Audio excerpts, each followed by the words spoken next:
पूर्णमेवावशिष्यते पूर्णस्य पूर्णमादाय पूर्णमेवावशिष्यते। ओम शांति शांति शांति।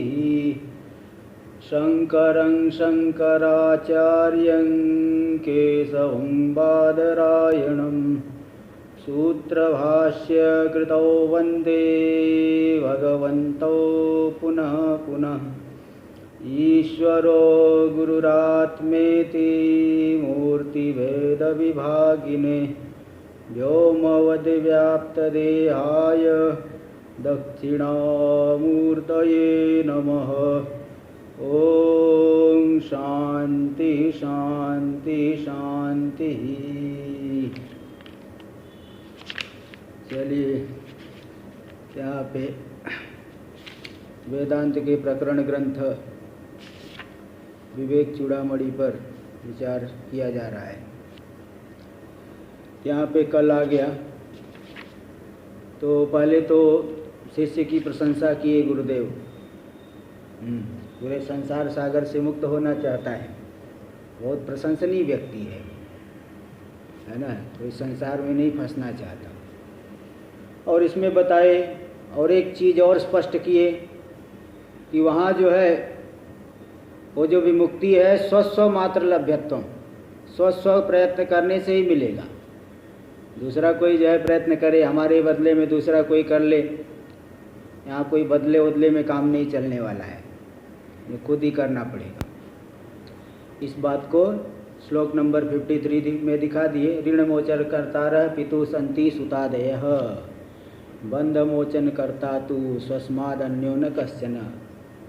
पिता के ऊपर अगर ऋण चढ़ा हुआ है तो पुत्र आदि अगर सुपुत्र है तो उस ऋण से मुक्त कर देते हैं। अन्य कई प्रकार के भारों की निवृत्ति तो पुत्र आदि कर देते हैं, लेकिन ये जो अनादिकालीन बंधन है ना, ये अनादिकालीन बंधन, इसकी निवृत्ति जो है स्व से भिन्न कोई दूसरा कितना भी प्रयास करे, यहाँ तक कि भगवान भी चाहे कि केवल आशीर्वाद दे के मुक्त कर दे, ऐसी बात नहीं है। देवता भी अनुग्रह करेगा तो रीति से करेंगे, ठीक है। इसलिए कई जगह उदाहरण आता है कि जैसे कोई उपासक है, बहुत अच्छी उपासना करते हैं और देवता उसे खुश हो गए, खुश होकर के उनको बहुत अच्छी सुगंध सुंघाना चाहते हैं। अब सुगंध सुंघाना चाहते हैं तो नाक से ही सुंघाएंगे, न कि कान से। देवता थोड़ी कान से सुंघवा देंगे। सुगंध का ज्ञान जो है आपको नाक से ही करवा सकते हैं, कान से नहीं। कर्ण से तो शब्द सुनोगे आप। इसी प्रकार जो रीति होती है उसी रीति से कार्य होता है। जो रीति जो है शास्त्र कथित रीति है उसी रीति से कार्य होगा, विपरीत रीति से कार्य नहीं होता है। या अनादिकालीन जो बंधन है उससे मुक्त होना है तो स्वयं को ही प्रयत्न करना पड़ेगा, ये बात बताए।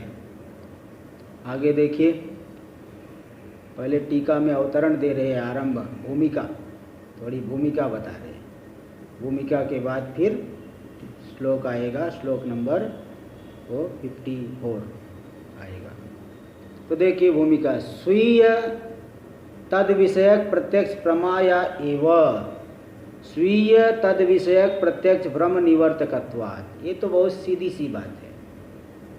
जैसे आपको मंद अंधकार में रस्सी में सर्प की भ्रांति हो गई, तो उस भ्रांति की निवृत्ति तो आपको जब अधिष्ठान का ज्ञान होगा तभी होगा, और उसी रस्सी का ज्ञान होगा तभी। ऐसा नहीं कि कहीं जो है भ्रांति हुई सर्प की और कोई दूसरी चीज देखने चले गए। समझिए ये शब्द अलग होना चाहिए ना, इनको पढ़ दिया है क्या, कहाँ पे? हाँ वो, अरे भाई ये जो है शास्त्री जी, ये देखिए, ये जो प्रूफ रीडिंग करने वाले हैं बहुत कमज़ोर है, इसलिए अलग अलग बहुत जगह आपको ऐसी मिस्टेक मिलेगी। इस पुस्तक में प्रूफ रीडिंग बहुत जो है कमज़ोर आदमी ने किया है है ना, इसलिए व्याकरण वाली गलती उधर ज़्यादा ध्यान मत दीजिए आप, एकदम स्पष्ट है, थोड़ा जुड़ गया है बस, और कोई बात नहीं। चलिए देखिए, ये प्रूफ रीडिंग करने वाले की गलती है और किसी की गलती नहीं। तो स्वीय तद विषयक प्रत्यक्ष प्रमाया एव स्वीय तद विषयक प्रत्यक्ष भ्रम निवर्तकत्वात्। यहाँ शास्त्री जी बोल रहे हैं कि वो जो है प्रमाया एव, दोनों में गैप होना चाहिए था, प्रमाया एव, तो ये वो इसको जोड़ के लिख दिया है कि कोई बात नहीं, हम लोग तो समझ लेते हैं। अब ये है कि उसकी गलती है प्रूफ रीडिंग करने वाले की, बहुत जगह ऐसे व्याकरण के मिस्टेक किया है। तो स्वीय तद विषयक प्रत्यक्ष प्रमाया एवं स्वकीय तद विषयक, यानी जहाँ पे हमको भ्रांति हुई है उसी अधिष्ठान को देखने से और उसी व्यक्ति को, ऐसा नहीं भ्रांति किसी दूसरे को हुई और कोई जो है दूसरा देखने चले गया, वो नहीं, उसको जो है उसको भ्रम की निवृत्ति। इसलिए स्वीय यानी स्व को जो हुआ है, जो तद विषयक प्रत्यक्ष प्रमा हो, तभी जो है स्वीय तद विषयक प्रत्यक्ष भ्रम निवर्तकत्वा, स्वकीय जो किसी वस्तु के विषय में प्रत्यक्ष भ्रांति हुई है उसकी निवृत्ति होगी, है ना। अपरोक्ष भ्रांति की निवृत्ति अपरोक्ष ज्ञान से होता है। ऐसे ही यहाँ देखिए, ये जो संसार भ्रांति है अपरोक्ष है, कि आप 4 बार सुन लिए कि मैं ब्रह्म हूँ, मैं ब्रह्म हूँ, इतने मात्र से निवृत्त नहीं होने वाला है। तो इसलिए वहाँ अपरोक्ष ज्ञान होना चाहिए, प्रत्यक्ष ज्ञान से ही निवृत्त होगा। जब आपको प्रत्यक्ष अनुभव में आ जाएगा मैं व्यापक हूँ, शुद्ध बुद्ध मुक्त हूँ, तब आपको भ्रांति की निवृत्ति होगी, क्योंकि प्रत्यक्ष भ्रांति की निवृत्ति प्रत्यक्ष प्रमा से ही होगा, प्रत्यक्ष ज्ञान से ही होगा। और सुनी हुई भ्रांति की निवृत्ति भले सुने हुए ज्ञान से हो जाए। इसलिए जिस विषय का ज्ञान है तद विषयक ज्ञान से ही भ्रांति की निवृत्ति होती है।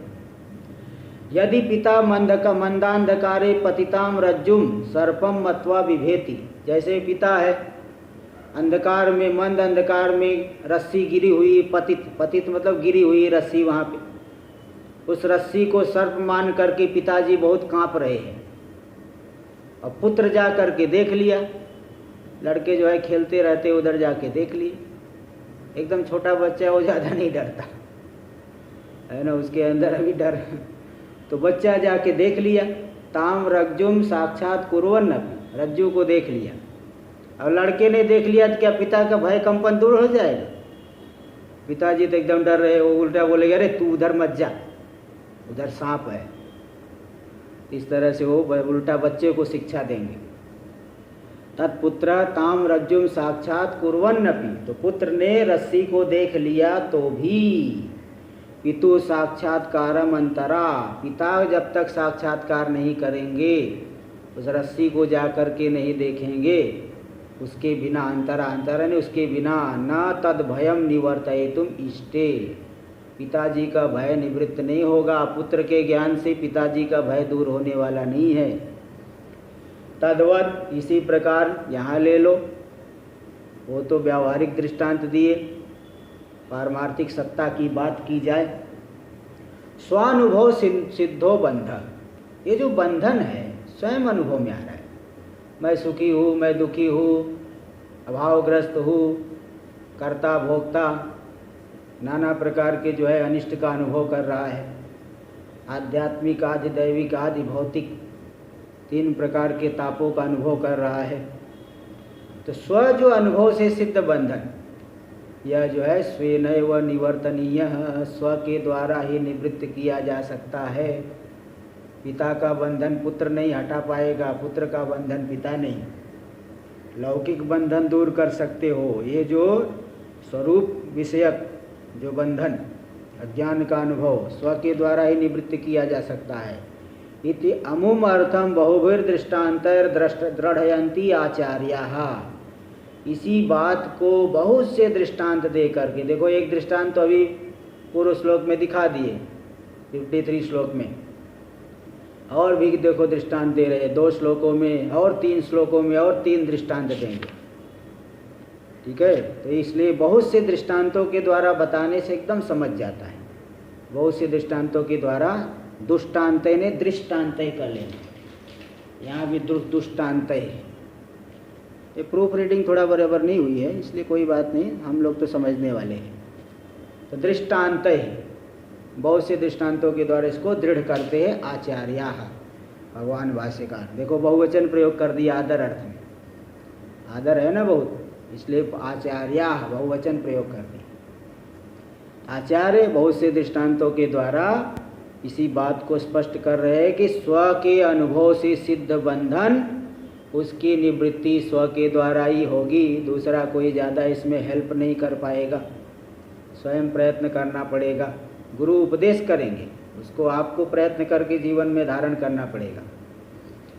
दृढ़ निश्चित है तद अर्था सहसा प्रवर्तनताम जना। जब ये बात दृढ़ निश्चित हो गई कि भाई स्वयं ही प्रयत्न करेंगे तभी छूटेंगे, तभी जो है सहसा प्रवर्तनताम जना, सहसा जो है लोग प्रवृत्त हो जाएंगे। स्वबंधन मुक्त है, स्वबंधन मुक्ति के लिए नहीं तो हाँ कि भाई वो कर लेगा वो कर लेगा, कई बार ऐसा होता है ना, वो कर लेगा वो कर लेगा, हो जाएगा हमारा, वो कर लेगा हमारा भी हो जाएगा। राजा लोग है कहीं मंत्री को भेज दिए, भाई तुम करके आ जाओ, और जो है अन्य पिताजी पुत्र को भेज दिए तुम करके आ जाओ, ऐसा नहीं। यहाँ तो स्वयं ही जो है स्वबंधन मुक्त इति इस बात को दिखा रहे हैं। तो 54 श्लोक में, श्लोक नंबर 54 देखिए। मस्तक न्यस्त भारा देहे दुःखमन्य निवार्यते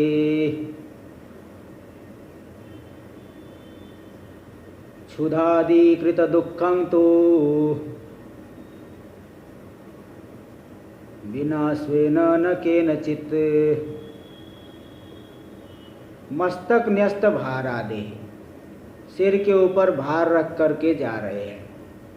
अब बहुत जो है भार है, बहुत वजन है, और उस वजन को से होने वाला जो दुख अन्य निवारते, अन्य निवारण कर सकता, दूसरा व्यक्ति उस बोझा को अपने सिर पे ले ले तो आपका दुख दूर हो जाएगा।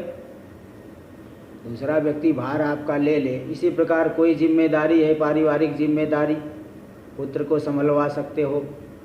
राजा लोग भी इसीलिए पहले युवराज बना देते थे अपने लड़के को, बाद में राज्याभिषेक करा देते थे। तो सब सारा भार जो है उतार दिए, दूसरे के ऊपर दे दिए। तो अपने सिर पे जो भार है उस दुख को अन्य के द्वारा निवारण किया जा सकता है, लेकिन एक समस्या ऐसी है, ये लोक में भी देखी जाती है, उसका निवारण तो स्वयं को ही करना पड़ेगा। क्षुधादिकृत दुःखम तु, भूख लगी है जोर से, अब लड़के को बोलो बेटे जरा जाके भोजन कर ले मेरे बदले में, मेरे बदले में, तुम्हारे आपके बदले में अगर लड़का भोजन करे, 4 रोटी ज़्यादा खा ले तो आपकी जो है तृप्ति नहीं होगी।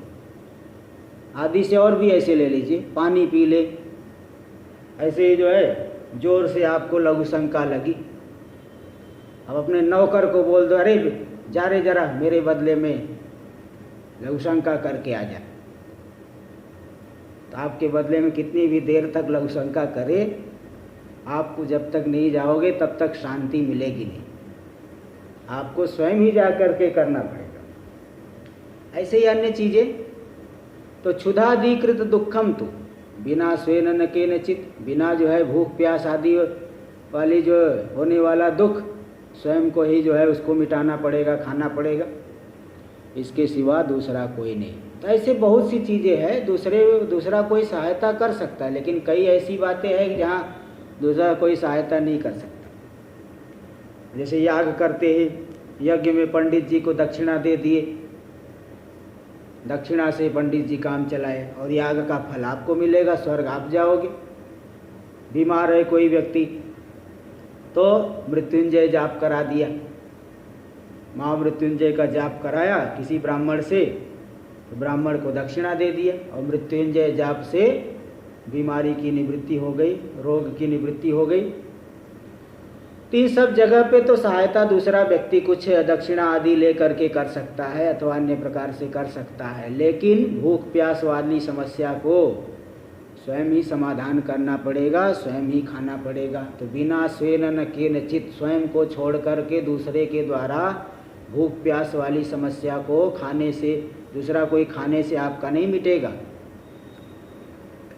तो देखिए यहाँ स्वयं ही प्रयत्न करना पड़ेगा। ऐसे यहाँ पे भी दार्ष्टान्तिक में ले लीजिए, बंधन की निवृत्ति के लिए स्वयं ही प्रयत्न करना पड़ेगा। टीका में देख लीजिए, मस्तके न्यस्त भार यस्य, मस्तक में जिसके भार रखा हुआ है तो वह हो गया मस्तक न्यस्त भार आदि।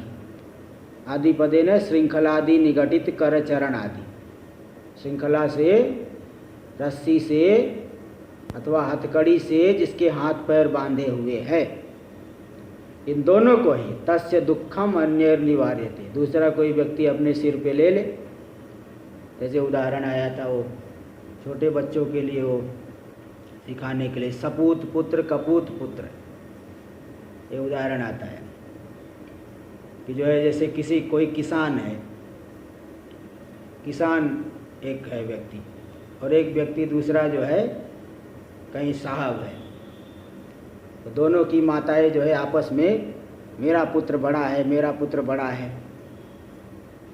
ऐसे जो है बोल रही है। एक बार क्या हुआ कि दोनों लड़कों की माताएं जो है कुएं से पानी लाने के लिए गई है। तब से उधर से वो किसान लड़का भी आ रहा है और जो साहब है वो भी आ रहा है। तो उस किसान लड़के ने तो तुरंत दौड़ करके अपनी माँ के सिर से वो बोझा ले लिया, और जो साहब बने बैठे थे वो तो दूर दूर से ही निकल गए, माँ की तरफ ध्यान ही नहीं दिए। तब उसको मालूम पड़ा कि हाँ वास्तव में ये है, देखो तुरंत माँ का बोझा सिर पे अपने ले लिया, और जो साहब है वो तो अपने ही रुआब में है, अरे हम काहे को ले बोझा। ऐसी बात होती। तो दूसरे का भार दूसरा कोई ले सकता है। आदि शब्द से श्रृंखला निगटित कर चरण आदि, श्रृंखला के द्वारा जिसके जो है हाथ पैर बंधे हुए है उसका दुख भी अन्य के द्वारा निवारण हो सकता है। पुत्र कोशिश करके, पैसा खर्च करके, मुकदमा आदि लड़ करके अपने पिता को वहाँ से निकाल सकता है। तो भाराध स्थापनादि ना, भार जो है सिर से उठा के नीचे रख दिया अथवा अपने सिर पे ले लिया, अथवा श्रृंखलादि मोचने, हाथ पैर बंधा हुआ है तो श्रृंखला को उसको हटा करके मुक्त कर देगा।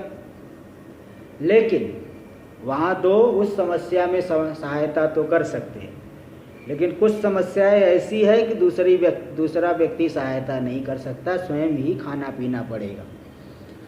क्षुधाधिकृत दुखम स्वेन बिना केनचिद अन्येन न निवार्यते, भूख प्यास आदि, क्षुधा यानी भूख, पिपासा यानी प्यास, तो क्षुधा आदि से किया गया जो दुख है, बिना स्वेन बिना केनचिद अन्येन न निवार्यते, स्व को छोड़ करके दूसरा कोई व्यक्ति निवारण नहीं कर सकता, सहायता नहीं कर सकता इत्यर्थ।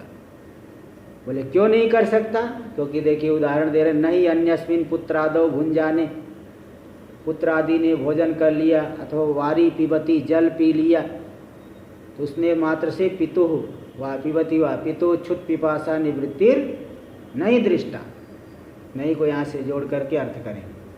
पुत्र आदि के भोजन कर लेने पर अथवा पानी पी लेने से पिता आदि की क्षुत पिपासा की निवृत्ति ये नहीं देखी गई, इसलिए यहाँ पे तो स्वयं ही पीना पड़ेगा, खाना पड़ेगा। अगर एक के खाने से ही सब तृप्त होने लग जाते तब तो भारत देश के प्रधानमंत्री भोजन कर ले, पूरी जनता जो है तृप्त हो जाए। ऐसा थोड़ी होता है कि प्रधानमंत्री ने खा लिया सब तृप्त हो गए, तब तो सारी समस्याएं दूर हो जाएगी, कोई भूखमरी नहीं रहेगी तब तो। लेकिन ऐसा नहीं होता है। एक दृष्टांत दे दिए, अब दूसरा दृष्टांत देखिए बता रहे हैं। दृष्टांतांतरम अन्य दृष्टांत को दिखाते पथ्यम, श्लोक नंबर 55 देखिए। पथ्यम औषध सेवा च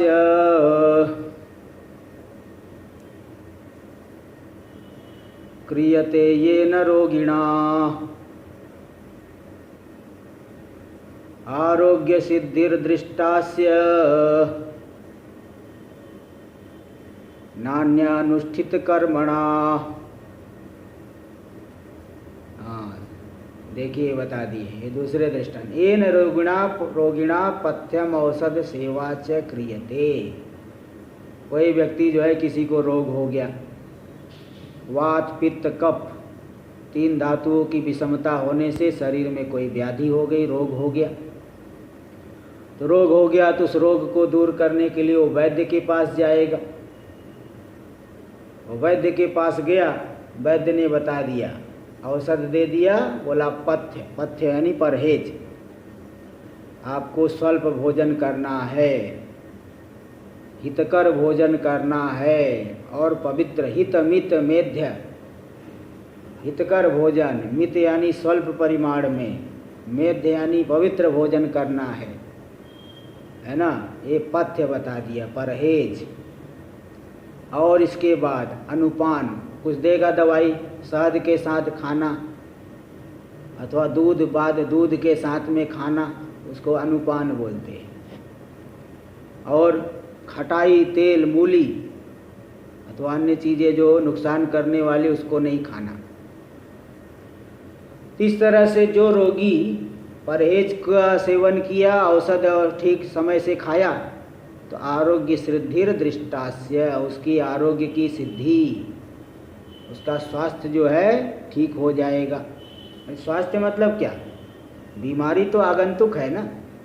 आप जो है अभी स्वस्थ है, कोई भी अभी स्वस्थ है, कोई बीमारी आई तो आगंतुक है। बीमारी आई, बीमारी के आने से ऐसा लग रहा है कि हमारा स्वास्थ्य ठीक नहीं है, और दवाई आदि सेवन करने से वो बीमारी हट गई, तो स्वास्थ्य तो हमारा पहले से ही है, स्वास्थ्य तो है ही। तो ये बीमारी आगंतुक होती है। आगंतुक वस्तु को हटाने के लिए कुछ औषधि का सेवन करना पड़ेगा, परहेज पालन करना पड़ेगा। तो जिस रोगी ने ऐसा किया, उसे उसकी आरोग्य सिद्धि देखी गई है। दृष्टा अस्य नान्यानुष्ठित कर्मण, अन्य कुछ करने से, अन्य कुछ करने लग गए, पथ्य का पालन नहीं, औषध सेवन नहीं किए, कुछ दूसरा ही करने लग गए, तब तो बीमारी बढ़ जाती है। ऐसे एक बार एक महात्मा एक आश्रम में, उनका जो है शुगर बढ़ा हुआ है, और शुगर बढ़ा हुआ है तो डॉक्टर के पास गए।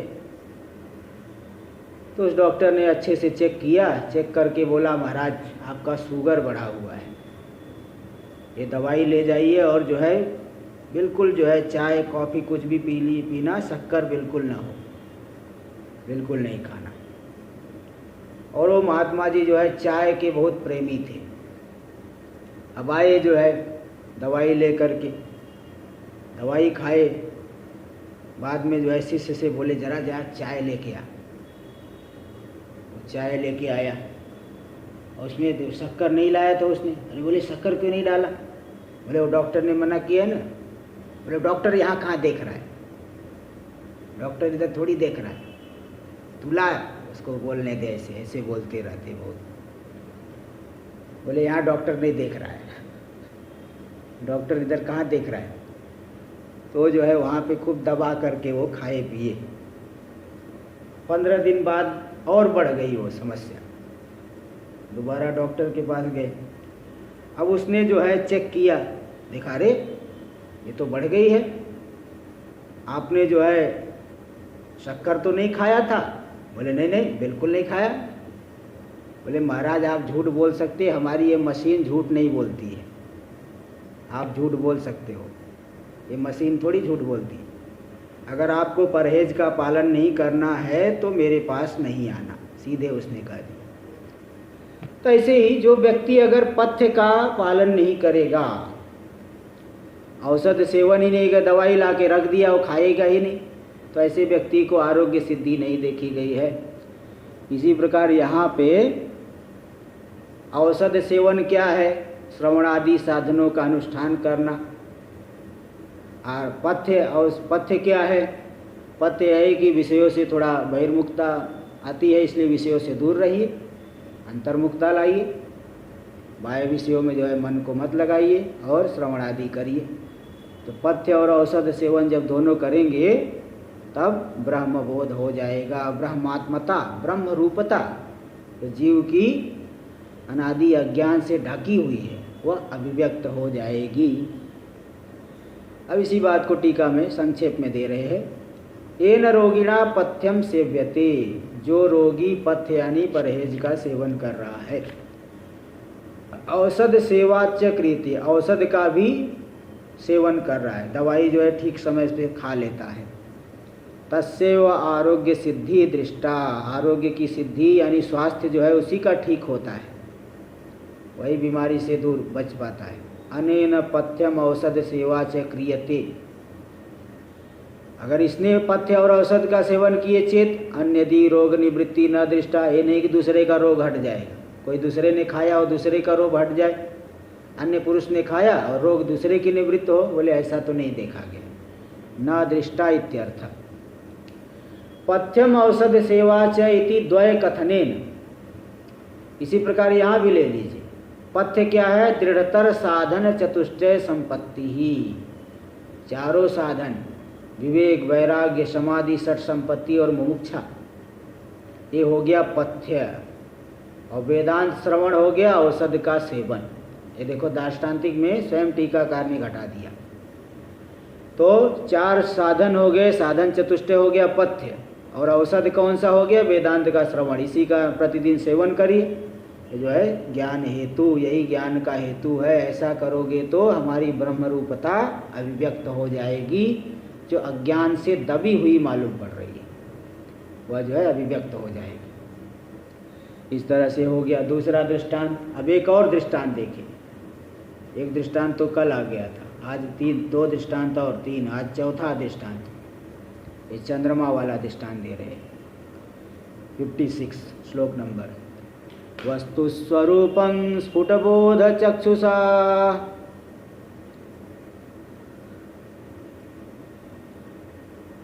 स्वेन एव वेद्यं न तु पंडितेन चंद्रस्वरूपं निजचक्षुषैव ज्ञातव्यमन्यैरवगम्यते किम्। वस्तु स्वरूपम निज स्फुटबोध चक्षुषा, वस्तु का जो स्वरूप है, जीव की ब्रह्म रूपता है, हमारा जो प्रत्यगात्मा वही प्रत्यग है, सर्वांतर परमात्मा। इसलिए वस्तु का जो स्वरूप यानी हमारी जो ब्रह्म रूपता है वह किसके द्वारा जान सकते हो? स्फुटबोध चक्षुषा, स्पष्ट रूप से जो ज्ञान रूपी चक्षु है, ज्ञान रूपी नेत्र के द्वारा। ज्ञान ही एक नेत्र है, क्योंकि ज्ञान रूपी नेत्र के द्वारा स्वरूप दर्शन होता है। इस चर्म चक्षु के द्वारा तो माइक पदार्थों का दर्शन, ये जो चमड़े की आँख है चर्म चक्षु, इससे माइक माया के पदार्थों का दर्शन होता है। स्वरूप माया से परे है, इसलिए माइक नेत्र के द्वारा उस स्वरूप का बोध नहीं हो सकता, क्योंकि वो तो माया का भी स्वामी है, माया से परे, माया से अतीत, माया भी उसमें कल्पित। इसलिए जो माया से अतीत है, माइक नेत्रों के द्वारा उसको नहीं जान सकते, है ना। इसलिए वस्तु स्वरूपं स्फुटबोध चक्षुषा, वस्तु का स्वरूप जीव की ब्रह्म रूपता, वो स्पष्ट रूपी ज्ञान, स्पष्ट जो ज्ञान नेत्र है एकदम स्फुट है। मतलब स्फुट का मतलब संदेह नहीं होना चाहिए, विपर्य नहीं होना चाहिए। संदेह और विपर्य से रहित, इसी बात को दिखाने के लिए कहते स्फुट। स्फुट यानी एकदम स्पष्ट, संदेह और विपर्य से रहित जो ज्ञान रूपी नेत्र है, उसी के द्वारा स्वेनैव वेद्यम, स्व से स्व ही जान सकता है। ऐसा जिसको ज्ञान नेत्र खुल गया उसको वस्तु स्वरूप का भान हो जाए। न तो पंडितेन, ऐसा नहीं कोई पंडित जी को बुला लाए, अथवा हमारे गुरु जी बहुत बड़े पंडित है, बहुत बड़े ज्ञानी है, वो जान लेंगे तो हम भी जान लेंगे। यहाँ ऐसा नहीं चलेगा, पंडित नहीं जानेगा, स्व को ही जानना पड़ेगा।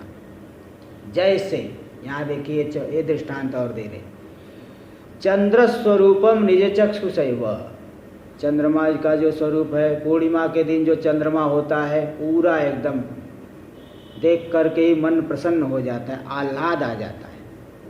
चंद्रमा को, उस रूप को देख करके आह्लाद होता है, बहुत मन आह्लादित हो जाता है, प्रसन्न हो जाता है। तो उस चंद्रमा के रूप को, पूर्णिमा वाले चंद्रमा के रूप को देखना हो तो आपको जो है छत पे जाना पड़ेगा।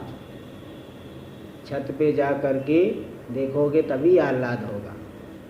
अब भूल गए अथवा नौकर को बोल दिए जा भाई तू देख के आ जाए, उससे काम नहीं चलेगा, तब आपको आह्लाद नहीं मिलेगा। ऐसे द्वितीया का चंद्रमा, द्वितीया का चंद्रमा देखना शुभ होता है। शुक्ल पक्ष की जो द्वितीया आती है उस चंद्रमा का दर्शन शुभ। अब उसको देखने के लिए बहुत कोशिश करना पड़ेगा, है ना। एकदम ध्यान से देखो, एकदम लकीर के जैसा दिखता है, तो जो है आपको बहुत ध्यान से देखना पड़ेगा। ध्यान से देखोगे तभी मिलेगा, तो स्वयं को ही प्रयत्न करना पड़ेगा। भूल गए तो नहीं, ऐसे हम लोग जो है कर लेते हैं, पहले की आदत पड़ी हुई है। द्वितीया को लिखा पंचांग में तो लिखा ही रहता है चंद्र दर्शन, तो द्वितीया को देख लेंगे, अगर भूल गए तो नहीं देख पाएंगे, ऐसे होता है। तो मतलब आप भूल गए, कमरे में बैठे हैं, अन्य चीज़ करने लग गए, तब नहीं देख पाओगे। उसके लिए तो स्वयं ही प्रयत्न करना पड़ेगा, स्वयं ही जाके देखना पड़ेगा। तो हाँ जी बोलिए। प्रसंगवश एक सवाल पूछता हूँ। बोलिए बोलिए। तो चतुर्थी, कौन सी चतुर्थी का नहीं देखना चाहिए? अभी बस आ जाएगा ना ये चतुर्थी, अभी कलंक चतुर्थी आ रही है ना। हाँ, कलंक चतुर्थी, इसको कलंक चतुर्थी बोलते हैं। अभी आएगी ना। के बाद वाला? हाँ, अभी अमावस्या के बाद आएगी ना। हाँ, मैं बता देता हूँ, ये पड़ेगा 22 अगस्त को पड़ेगा, 22 अगस्त को। हाँ, तो आगे से हमेशा अमावस्या के बाद। हाँ, अमावस्या के बाद जो भाई शुक्ल पक्ष में ही दिखोगे ना। हाँ, शुक्ल पक्ष में वही चंद्र दर्शन का वो निषेध है, कलंक चतुर्थी है। हाँ, उसको कलंक चतुर्थी अभी मतलब 22 तारीख को आ जाएगा। चलिए हाँ, देखिए आगे। तो ये जो चंद्र स्वरूपम निज चक्षुष है, वह चंद्रमा का जो स्वरूप है, जो आह्लाद देने वाला है, अपने ही नेत्र से देखना पड़ेगा। ज्ञातव्यम अन्य रवगम्यते किम, दूसरे के जानने से क्या हो जाएगा? क्या दूसरे से नहीं जाना जा सकता, स्वयं को ही जानना पड़ेगा। इसको देखिए टीका में, स्फुट यानी निर्मल, संशयत्वादि अनास्कंदित, जो संशयत्वादि से आस्कंदित यानी युक्त नहीं है, यानी जिस ज्ञान में संशय नहीं, विपर्यय नहीं। संशय विपर्यय हो तो वस्तु का बोध होने पर भी वह अनुभव नहीं हो पाता, आनंद का अनुभव नहीं होगा। संशय विपर्यय से ये प्रतिबंधक हो गया ना, संशय विपर्यय प्रतिबंधक हो गया। सामने कोई वस्तु पड़ी है कि नहीं है, वही है कि नहीं है, अथवा विपरीत समझ लिए। ऐसे जीव भाव पहली बार सुना, जब सुनता है साधक शुरुआत में, मैं ब्रह्म हूँ कि नहीं हूँ, संशय होगा, अरे मैं ब्रह्म कैसे हूँ? ब्रह्म तो सर्वज्ञ है, परमात्मा तो सर्वज्ञ है, सर्वशक्तिमान है, स्वरूप का सदा बोध है। मैं तो अल्पज्ञ हूँ, अल्पशक्तिमान हूँ, स्वरूप को भूला हुआ हूँ, मैं कैसे ब्रह्म हो सकता हूँ? मैं तो जीव हूँ। ये विपरीत ज्ञान होगी। मैं ब्रह्म हूँ कि नहीं हूँ, ये हो गया संशय। मैं ब्रह्म हूँ कि नहीं, संशय हो गया। और मैं जीव हूँ, पक्का मैं जीव हूँ, ये हो गया विपरीत ज्ञान। तो जब संशय ज्ञान होगा, विपरीत ज्ञान होगा, तो वस्तु का बोध ठीक ढंग से स्फुट रूप से नहीं हो पाएगा। इसलिए कहते स्फुट निर्मल संशयत्वादि अनास्कंदित, इसमें संशयत्वादि नहीं है, संशय आदि से युक्त नहीं, ऐसा जो यो बोध, बोध यानी ज्ञान। ज्ञान का मतलब कौन सा ज्ञान? श्रवण मनन निधिध्यासन जातः साक्षात्कार। श्रवण मनन निधिध्यासन से उत्पन्न होने वाला जो साक्षात्कार है वह ज्ञान। तेन, उसके द्वारा वस्तु का स्वरूप यानी आत्मरूप वस्तु याथात्म्यम, आत्मरूपी जो वस्तु है उसकी यथार्थ स्वरूपता का बोध होता है। यानी क्या यथार्थ रूपता है? परमात्मा भिन्नत्वम, वह जीव परमात्मा से अभिन्न है, इसका बोध हो जाता है। तो स्वेनैव वेद्यम विषयी कर्तव्यम, स्व के द्वारा ही जाना जा सकता है, स्व के द्वारा ही विषय बनाया जा सकता है। न तो स्व भिन्नेन केनचित पंडितेन वेद्यम, कि कोई बहुत बड़े पंडित जी उनसे मैं करवा लूँगा। आप क्यों जो है परेशान हो रहे हो, मेरे पीछे क्यों पड़े हो, पंडित जी से मैं करवा लूँगा। पंडित जी से नहीं, उससे नहीं होगा, स्वयं को ही जानना पड़ेगा। इसमें देखिए स्वयं प्रमाण दे रहे हैं। सुख वामदेवादय परम ब्रह्म साक्षात्कृत्य मुक्ता बभू। सुखदेव जी बताओ, स्वयं ही जाने, वहाँ स्वयं को ही ज्ञान हुआ। वामदेव ऋषि जान करके गर्भ में ही मुक्त हो गए, और भी जितने थे सब जान करके, स्वयं जान करके मुक्त हुए। ऐसा नहीं कोई दूसरे ने जाना और हम मुक्त हो गए। इसलिए साक्षात्कार करके मुक्ता बभू, मुक्त हो गए। तेन तेरेसाम किम जातम इति भावा। तो उनके मुक्त होने से हम लोगों को क्या मिल गया बताओ? हम लोग केवल प्रेरणा मिलती है बस, कि भाई हम भी कर सकते हैं। ये नहीं कि उनके मुक्त होने से हम मुक्त हो गए। तेन तेरेसाम किम जातम, उनके मुक्त होने से अन्य लोगों को क्या मिला? अन्य लोग तो वही के वही है, तो प्रेरणा बस मिली। अन्य लोग उनके ज्ञान से मुक्त नहीं हुए, इसलिए हमको स्वयं प्रयत्न करना पड़ेगा।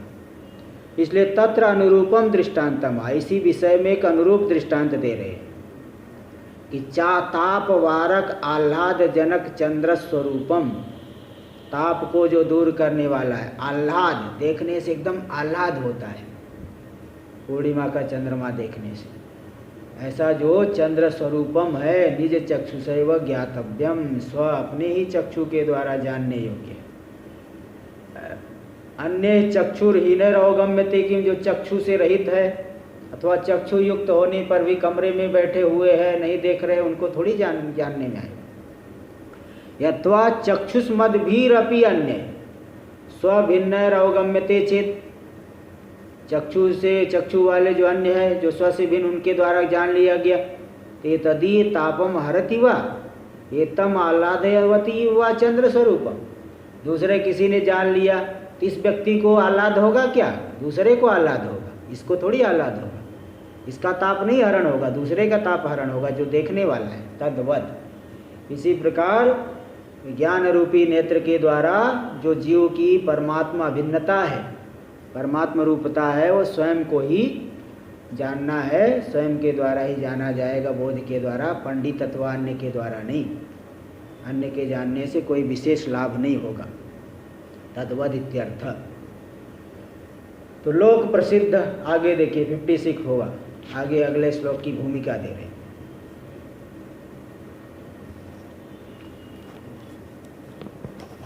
तो 56 पूरा हो गया। 57 देखिए, लोक प्रसिद्ध पासादि बंधम अन्यो मोचयितुम शक्नुयात् न अनादि सिद्ध बंधम इत्या। देखिए, लोक प्रसिद्ध पासादि, कोई व्यक्ति जो है बंधन में है, तो पास यानी बंधन, जिससे बांध दिया गया, रज्जु आदि। ते जो पास आदि बंधन है, दूसरा व्यक्ति तो छुड़ा सकता है, लेकिन ये जो अनादि बंधन है, अज्ञान रूपी बंधन, उसको दूसरा कोई छुड़ा नहीं सकता। यहाँ पे सहायता नहीं कर पाएगा। इसी में एक और बात यहाँ पे दिखा रहे, कोई दूसरा नहीं छुड़ा सकता इस बात को। 57 नंबर श्लोक देखिए। अविद्या, अविद्या काम कर्मादि पास बंधं विमोचितुम क शक्नुयाद विनात्मानं कल्पकोटि शतैरपि। देखिए, अविद्या काम कर्मादि पास बंधम, अविद्या काम कर्मादि यही है पास रूपी बंधन, यही बांधने वाले है ना। आत्मा स्वरूप में अज्ञान से, स्वरूप के अज्ञान से नाना प्रकार की कामनाएं उत्पन्न होती है। देखिए, अविद्या जो है, एक बात समझ के रखना चाहिए कि अविद्या केवल अविद्या होने से बंधन नहीं। अविद्या, जैसे कोई व्यक्ति अंधा है, केवल अंधा होने से ही वह गर्त में गिर जाएगा, ऐसी बात नहीं। अंधा होने की वजह से गलत रास्ते पे जाएगा तो गर्त में गिरेगा, गड्ढे में गिरेगा। अब अंधा होने से बोले गर्त में गिर गया, अंधा होने होके क्या कमरे में बैठे रहने से गर्त में गिरेगा क्या? अंधा होने की वजह से गलत रास्ते में जाएगा तो गड्ढे में गिरेगा। तो अंधा होना तो परंपरा कारण हुआ, साक्षात कारण बना गलत रास्ते पे जाना। ऐसे केवल अज्ञान होने से बंधन नहीं, अज्ञान होने से विषयों की कामना उत्पन्न हुई जीव को, यह इष्ट है, यह अनिष्ट है, यह मुझे मिले या मुझसे दूर रहे। अज्ञान से नाना प्रकार की कामनाएं स्वरूप में जीव मालूम पड़ती है, अंतःकरण में आती है। और कामनाओं से व्यक्ति जो है नाना प्रकार की कर्म करेगा, लौकिक कर्म, शास्त्रीय कर्म, निषिद्ध कर्म। किसी लक्ष्य को पूरा करने के लिए नाना प्रकार के व्यक्ति प्रयत्न करता है। तब विद्या से कामनाएं, कामनाओं से कर्म, कर्म से फिर जो है कुछ भोग मिला, भोग से संस्कार बना, संस्कार से फिर कामना, फिर जो है कर्म, फिर ऐसे ही चलते रहा। ऐसे ही संसार जो है घूम रहा है, भोग के लिए कर्म कर रहा है, कर्म के लिए भोग कर रहा है। अविद्या काम कर्मादि, अविद्या काम कर्मादि जो पास रूपी बंधन है उसको विमोचितुम, उसको मुक्त करने के लिए कह शक्नुयात बिनात्मानम, आत्मा को जाने बिना कौन कर सकता है पास बंधन से मुक्ति? ब्रह्मा जी भी नहीं कर सकते। ब्रह्मा जी भी चाहे बिना आत्मा को जाने मुक्त हो जाओ, ऐसा ब्रह्मा जी कौन कर सकता है? मतलब कोई नहीं कर सकता, ब्रह्मा जी भी नहीं कर सकते। कल्प कोटि सतैरपि, 100 करोड़ कल्पों में भी कोई भी नहीं कर सकता, क्योंकि ये बंधन जो है कोई बाह्य बंधन नहीं, हमारे मन का बंधन है। इसलिए मन से उसको कामनाओं को निकालो, विवेक वैराग्य आदि आए तो कामनाएं हट जाए, फिर आत्मविचार करके दूर हो सकती है। इसलिए बिना जो है इस अनादि बंधन को बिना प्रयत्न के आत्मा को जाने मुक्त नहीं हो सकता है, ब्रह्मा जी भी नहीं मुक्त हो सकते। देखो, पूर्व से उत्तरोत्तर हेतुत्वम, अविद्या, अविद्या किसके प्रति हेतु बनेगी? कामना के प्रति। कामना किसके प्रति हेतु बनेगा? कर्म की।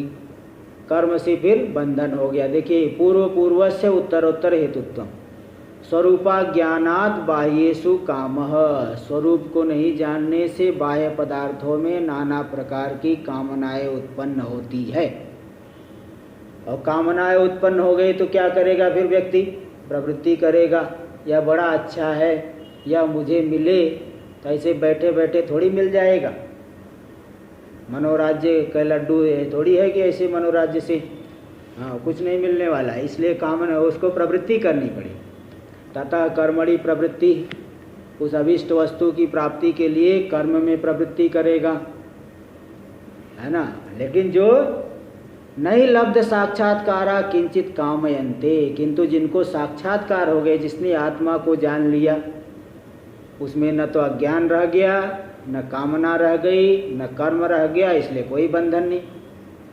आत्मा को नहीं जाना, देखो यही बात बता दी, पहले आत्मा को नहीं जाना तो अविद्या है, अविद्या से कामना उत्पन्न हुई, यह चीज़ बड़ी अच्छी है मुझे मिले, और कामना से फिर कर्म किया।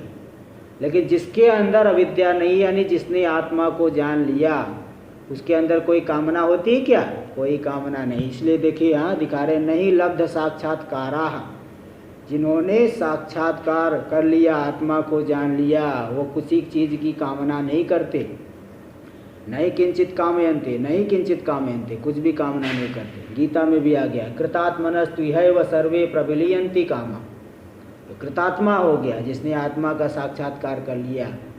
यही जीते जी ही सभी कामनाएं विलीन हो जाती है, आत्मा से अतिरिक्त कोई कामना नहीं रह गई, कोई कामना उसके अंदर होती नहीं। रसोप्यस्य परम दृष्ट्वा निवर्तते, गीता में आए, विषयाभिनिवर्तन्ते निराहारस्य देहिनः। रसोप्यस्य रसम विषयाभिनिवर्तन्ते निराहारस्य देहिनः, रसवर्जम रसोप्यस्य परम दृष्ट्वा निवर्तते।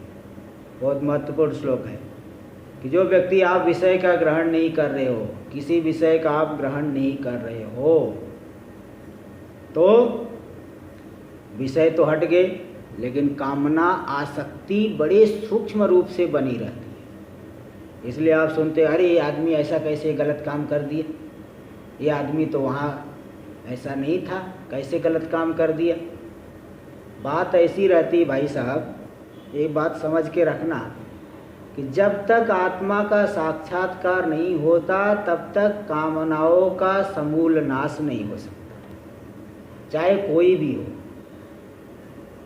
इसलिए विषय का सेवन नहीं करने से विषय तो हट जाएंगे, लेकिन जो आसक्ति रहेगी, थोड़ी सी कामनाओं बनी रहती है, अंतःकरण कुतूहल बना रहता है, कैसा है मैं भी जानूं, ये थोड़ा सा कुतूहल बना रहता है। इसलिए पूरी तरह से आसक्ति जो है हटती नहीं है बिना आत्मा को जाने। ये बात स्वयं देखो, गीता का वाक्य बोल रहा है, विषया विनिवर्तन्ते निराहारस्य देहि। आहार विषयों का ग्रहण नहीं कर रहा है तो देही के विषय तो हट गए, लेकिन रस वर्जम, रस को छोड़ करके आसक्ति नहीं हटती, आसक्ति रह जाती है। थोड़ा सा आसक्ति रह जाएगी, सूक्ष्म, बड़े सूक्ष्म रूप से रहेगी, ऐसा लग रहा है कि नहीं है। लेकिन वही उसी के लिए अगर अनुकूल वातावरण मिल जाए तो वही आसक्ति जो है स्थूल रूप में आ जाती है। हाँ, ऐसा देखा गया है। मैंने कई जो है लोगों को देखा है कि जीवन पर्यंत विवाह नहीं किए, 50 साल के बाद विवाह करते हुए देखा हूँ। एक व्यक्ति को देखा, विवाह नहीं किया था और कुछ शायद 54 की आयु में उसने विवाह किया जाके। तो मतलब ये आसक्ति रह जाती है, जब तक आत्मा को न जाने तो थोड़ा बहुत तो कुछ रह जाता है। और उसके अनुकूल वातावरण मिला तो वही आसक्ति जो है स्थूल रूप में आ जाती है। तो आत्मा को जाने बिना ये जो है आसक्ति हटती नहीं। और रसोप्यस्य, हाँ जी, वो वेदांती था क्या? नहीं, वेदांती नहीं था, वेदांती नहीं थे, वेदांती तो नहीं थे। वेदांती भी कर लेते हैं भाई, ऐसी कोई बात नहीं है, ऐसी कोई बात नहीं है भाई। जब जिसका लक्ष्य अगर ठीक नहीं है ना तो कभी भी गड़बड़ा जाए। लक्ष्य ठीक जिसका नहीं है भाई, लक्ष्य आज जिसने निर्धारण नहीं करके रखा है, पढ़ने पढ़ाने से भी कुछ नहीं हो जाता है ज़्यादा कुछ। लक्ष्य ठीक है। बनारस में तो बहुत सारे पंडित तो वेदांत न पढ़ते, उनको तो आत्मज्ञान हुआ नहीं तो लोग शादी करते हैं। वही बात है ना, बस वही बात यहाँ दिखा रहे हैं कि रसोप्यस्य परम दृष्ट्वा निवर्त है। लेकिन आसक्ति कैसे नहीं हटेगी? परम दृष्ट्वा, परमात्मा को जान करके रसोप्यस्य निवर्तते, इसकी आसक्ति भी हट जाती है। आसक्ति तभी हटेगी जब परमात्मा को जान लेंगे पूरी तरह से। देखिए, कामनाएं समूल नष्ट हो गई। परमात्मा को जान लिए तो कामनाएं कैसी, पहले कामनाएं थे समूल नष्ट नहीं हुई थी, सूक्ष्म रूप से थी। परमात्मा को जान लिए तो कामनाओं का समूल नाश हो गया। इत्यादि श्रुति स्मृतिभ्यः, इत्यादि श्रुतियों स्मृतियों से यही हो मालूम पड़ता है कि जिसको ज्ञान हो गया वो किसी चीज़ की कामना नहीं करता। और कामा भावे कर्म कुतः, अब कामना नहीं है तो प्रवृत्ति कहाँ से करेगा, कर्म कहाँ कैसे करेगा? क्योंकि स्मृति एक और वाक्य देख रही है, यद्यदि कुरुते जंतुस तत्तत् काम से चेष्टितम। जंतु यानी प्राणी थोड़ी सी भी चेष्टा कर रहा है, बिना कामना के कोई चेष्टा होती नहीं भाई। कुछ तो रहती है, थोड़ी बहुत तो रहती है। चेष्टा कर रहा है जंतु बिना किसी कामना के, जंतु यानी अज्ञानी जीव। भाई ज्ञानी की बात अलग हो, दया से वो प्रवृत्ति वो छोड़िए, किंतु जो जंतु अज्ञानी जीव की कोई भी चेष्टा है, थोड़ा सा उठ करके आप जाओगे, वो भी कामना से ही होगा, नहीं तो कामना के बिना तो हिल भी नहीं सकता। हाँ, यद्यदि कुरुते, हाँ कुरुते जंतुस तत्तस् कामस्य चेष्टितम। इसका पूर्वार्ध आया है, ऐसे तो आधा दिए ना, पूर्वार्ध भी है। हाँ, यतो यतो निवर्तते ततो ततो विमोच्यते, निवर्तन वो तो अलग है। हाँ, यद्यदि कुरुते जंतु, हाँ तत्तत् कामस्य चेष्टितम। हाँ, इसका पूर्वार्ध है, कुछ ध्यान नहीं आ रहा है, पूर्वार्ध भी बहुत अच्छा है। चलिए देखिए, इति स्मृति है, ऐसी स्मृति होने से कोई भी कर्म है कामना से होती है। जब ज्ञान हो गया परमात्मा का, कामना हट गई तो कोई कर्म हो नहीं सकता है। तथा च अज्ञान आशा तथा च अज्ञान आशा धर्म रूप पास प्रयुक्त। हाँ ठीक है, अज्ञान आशा नहीं कर्म लेना, एक कामना। अज्ञान से आशा उत्पन्न हुई, कामना उत्पन्न हुआ, और कामना से फिर कर्म किया, धर्माधर्म किया, तो धर्माधर्म रूप पास प्रयुक्तम बंधम, और फिर नाना प्रकार के जो है वो पास का अनुभव करता है, बंधन का अनुभव करता है, तो तथा च अज्ञान, अविद्या, काम यानी आशा। श्लोक में देखो अविद्या है, यहाँ दे दिए अज्ञान। श्लोक में काम दी है, यहाँ दे दी आशा। आशा यही कामना है। और श्लोक में कर्म दी, यहाँ दे दी धर्माधर्म। पर्यायवाची शब्द का प्रयोग किए हैं। तीन इस रूप वाले पास से प्रयुक्त होकर के, इन पासों से, इन बंधनों से प्रेरित होकर के क्या करता है? अनात्माध्यासम, ये अनात्मा का अध्यास ही बंधन है। इसको इससे प्रेरित होकर के नाना प्रकार की प्रवृत्ति करते रहता है। इससे को विमोचितुम, कैसे मुक्ति मिले? इससे मुक्त होने के लिए आत्म साक्षात्कारेण बिना त्यक्तुम, कोई सोचे कि आत्मा को जाने बिना हम इससे मुक्त हो जाए, तो 100 करोड़ कल्पों में भी नहीं हो सकता। कल्प कोटि सतैरपि, कल्पा नाम कोटया। कल्प कहते ब्रह्मा जी का एक दिन पूरा हो गया, उसको कहते हैं एक कल्प। ब्रह्मा जी का एक दिन पूरा हो गया तो एक कल्प बीत गया, उनकी रात्रि आ गई। तो ऐसे करोड़ों कल्प, 100 करोड़ कल्प। तेसाम कल्पानाम कोटया तेसाम शतानी, 1 करोड़ कल्प, और उसका 100 गुणा कर दे तो 100 करोड़ कल्प। तेसाम शतानी तैरपि आत्मानं विना को वा शक्नुयात्, तो आत्मा को जाने बिना 100 करोड़ कल्पों में भी अविद्या, काम, कर्मादि पास बंधक से मुक्त नहीं हो सकता। अतीतानंतर श्लोकोक्त रीत्या स्वस्वरूपस्य स्वेनैव साक्षात कर्तव्यत्वात्। तो जो ठीक पूर्व में जो श्लोक आया था, 56 नंबर का श्लोक में बताए थे कि स्वस्वरूप को तो स्व के द्वारा ही साक्षात करने योग्य है। तम बिना अज्ञाना निवृत्तौ, उसके बिना, स्वस्वरूप साक्षात्कार के बिना अज्ञान की निवृत्ति नहीं होगी। और जब अज्ञान की निवृत्ति नहीं हुई तो काम कर्मादे नैव निवृत्ति, काम कर्मादि की भी निवृत्ति नहीं होगी। इति भाव, तो स्वरूप साक्षात्कार जब तक नहीं हुआ, अज्ञान की निवृत्ति नहीं होगी। अज्ञान की निवृत्ति नहीं होने से कामना की निवृत्ति नहीं, उसकी निवृत्ति हुए बिना कर्मादि की निवृत्ति नहीं होगी। ये तात्पर्य है, पूर्व के साथ जोड़ करके अर्थ आ गया। आदि पदेन, काम कर्मादि, आदि से किसको लेना है? जन्म जरा मरण सुख दुखादि परिग्रह। जन्म होते रहेगा, जरा होती रहेगी, मरण होते रहेगा, सुख दुख का अनुभव करते ही रहोगे। तो जब तक आत्मा को नहीं जान लेंगे, और आत्मा को जान लिए तो अज्ञान हट गया। अज्ञान को हटने से सभी की सभी अनर्थ परंपरा समूल रूप से नष्ट हो गई। इस तरह से देखिए, कई श्लोकों के द्वारा यहाँ बता दिए कि प्रयत्न भाई स्वयं ही करना पड़ेगा, दूसरे के प्रयत्न से मुक्त नहीं हो सकते। और कहाँ तक प्रयत्न करना पड़ेगा? जब तक स्वरूप का साक्षात्कार न हो जाए, तभी आत्यंतिक शांति मिलेगी। इस तरह से 57 श्लोक पूरा हो गया, और समय भी लगभग पूरा ही है। आगे कल। ओम पूर्णमदः पूर्णमिदं पूर्णात् पूर्णमुदच्यते पूर्णस्य पूर्णमादाय पूर्णमेवावशिष्यते। ओम शांति शांति शांति। शंकरं शंकराचार्यं केशवं बादरायणं सूत्रभाष्य कृतौ वन्दे भगवन्तौ पुनः पुनः। ईश्वरो गुरुरात्मेति मूर्तिभेदविभागिने व्योमवद्व्याप्तदेहाय दक्षिणामूर्तये नमः। ओम शांति शांति शांति।